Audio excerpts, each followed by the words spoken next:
What would you like to do if money were no object? How would you really enjoy spending your life? As a result of our kind of educational system, crowds of students say, well, we'd like to be painters, we'd like to be poets, we'd like to be writers, but as everybody knows, you can't earn any money that way.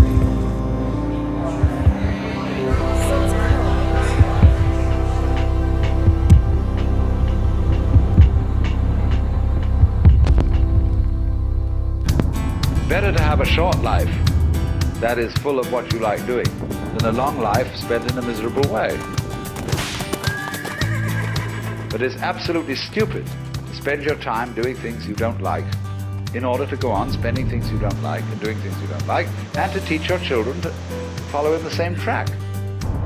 See, what we're doing is we're bringing up children and educating to live the same sort of lives we're living, in order that they may justify themselves and find satisfaction in life by bringing up their children, to bring up their children to do the same thing, so it's all wretch and no vomit. It never gets there.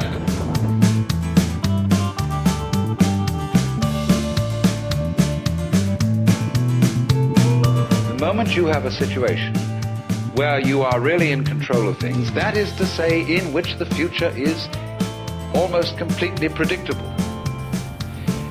you will see, as I said last night, that a completely predictable future is already the past. You've had it. That's not what you want. You want a surprise.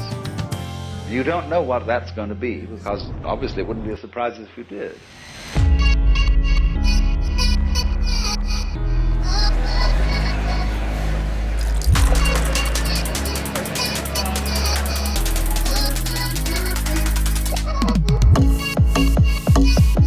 And that's the way, that seems to be the thing that really excites people. Now, I think that this is the greatest possible lesson for the Western world to learn.